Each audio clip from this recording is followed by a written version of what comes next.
वो लगभग सब खुल जाएंगी।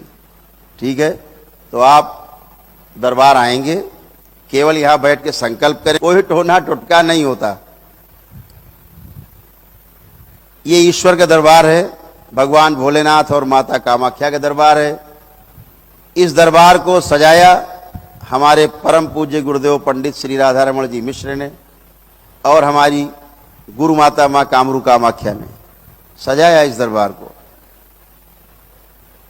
जहां पर उनकी उपस्थिति सदा सदा के लिए है, यही है, हर क्षण है, सतत हैं। तो यहां पर जितनी भी शक्तियां हैं स्वचालित हैं, सारी दिव्य शक्तियां, सारी दिव्या। तो आप आज क्लीन होके अपने घर जाओगे पूरी तरह से। ये तो बेसिक, इस दरबार का बेसिक है, प्राइमरी स्कूल वाला।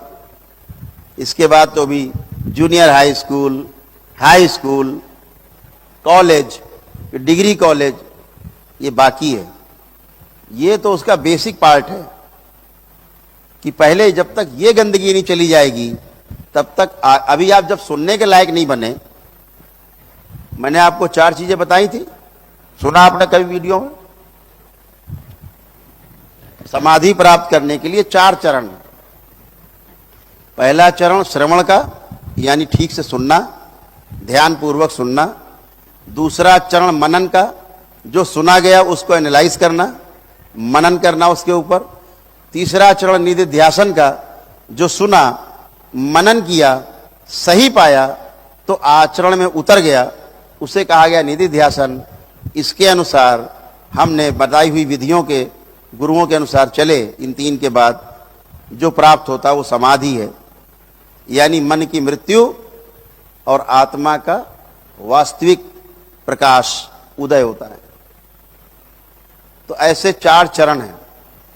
ये 4 चरण प्राप्त करके ही आप ज्ञान को उपलब्ध होने की यात्रा पे पहला कदम रखते हैं। आप समाधि अवस्था में कोई ज्ञान नहीं, सब झूठ, एकदम झूठ। समाधि में कोई ज्ञान नहीं है, एकदम नहीं है, नील सन्नाटा है, अभूतपूर्व सन्नाटा। न इच्छा है, न विचार है, न आशाएं हैं, कोई टेस्ट नहीं, कोई थॉट्स नहीं, कोई डिजायर नहीं, शून्य हो गया है। ये समाधि है।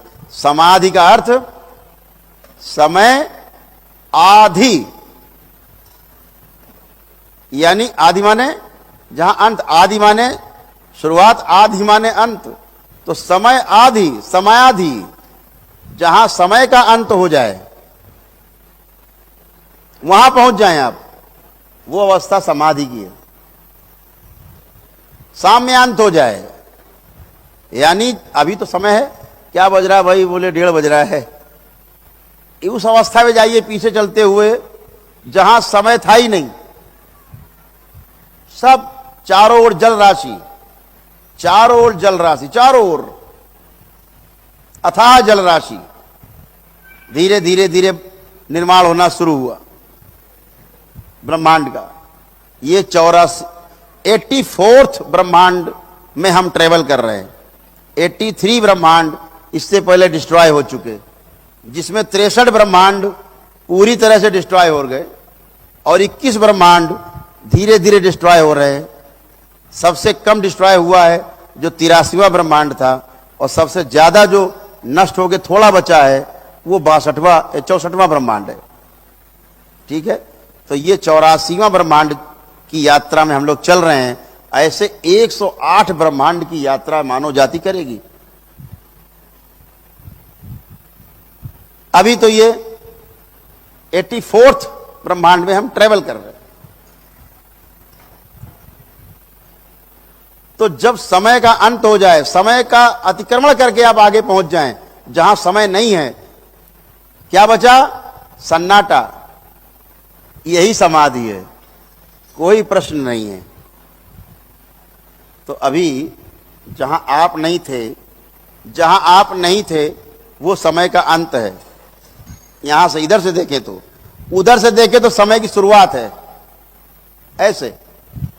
तो हमें ट्रेवल करके वापस कहां पहुंचना है? जहां समय का अंत हो जाए, समय आदि हो जाए, समाधि हो जाए, लेकिन वहां ज्ञान नहीं है। आपको उठा के मंगल ग्रह पर रख दें अकेले, अब बताओ क्या करोगे वहां? और आपको वहीं रहना है, अब बताओ क्या विचार करोगे? सन्नाटा हो गया। ऐसे ही समाधि में ज्ञान नहीं है। ज्ञान का द्वार है समाधि, पहला द्वार, जहां से आप अनुभव, समाधि का पहला अनुभव हुआ, आपको अनुभव है वो, उस अनुभव से आपको परमात्मा तक जो नहीं दिखता, जिसके लिए हम लालायित रहते हैं, उसकी झलक जहां दिखती है, उसका नाम है समाधि। लेकिन पूरा पूरा देखना संयम के द्वारा संभव है। बिना संयम के, समाधि के बाद संयम की यात्रा शुरू होती है, तब ज्ञान को उपलब्ध होते हैं। कहा गौतम बुद्ध को समाधि हो गई पीपल के वृक्ष के नीचे, तो ज्ञान को उपलब्ध हो गए। कोरा झूठ, वहां केवल इतना हुआ, इच्छा विचार आशाएं शून्य हो गई। इसीलिए गौतम बुद्ध को जब समाधि हुई पहली बार, 1 सप्ताह तक उठे नहीं, आंख नहीं खुली, इच्छा विचार आशा नहीं, पलक खोलने की भी इच्छा नहीं।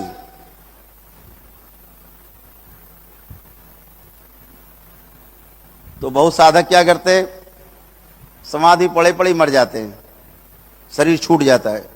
जब योग गुरु नहीं होगा तो समाधि में शरीर छूट गया, तब एक ही काम होगा केवल, उसका शरीर में जन्म नहीं होगा वापस। जिसको समाधि हो गई, किसी भी 84 लाख योनि में, उसका दोबारा जन्म उसकी इच्छा के बगैर नहीं होगा, क्योंकि इच्छा है नहीं, इच्छा तो बची नहीं ना, तो जन्म भी नहीं होगा। अभी तो जन्म हमारा इच्छाओं के वशीभूत होकर होता है। ये रह गया करना, अभी ये छूटा जा रहा, वो बच्चा छूट गया, भाई छूट गया, संपत्ति छूट गई, भोगना रह गया, इन इच्छाओं के कारण फिर वापस गिरे धरती पे। तो वो समाधि है। ऐसे 4 चरण हैं, ऐसे आपको धीरे धीरे अनुभव होता है। वो आपका ही प्रयास से होता है।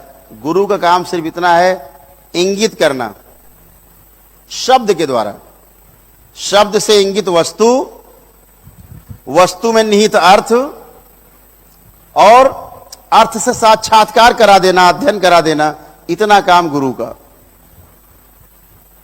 अर्थ से साक्षात्कार हो जाए, इसे अध्ययन कहा गया। ठीक, जो विधि है उसे अध्यात्म कहा गया। आगे का काम आपका अनुभव करना। गुरु का सिर्फ इतना काम, शब्द, शब्द से इंगित वस्तु, वस्तु में जो निहित अर्थ है उसको समझाना, अनुभव कराना, और अर्थ का साक्षात्कार करा देना पूरा आपको। ये अध्ययन पूरा हुआ। ऐसे उसके लिए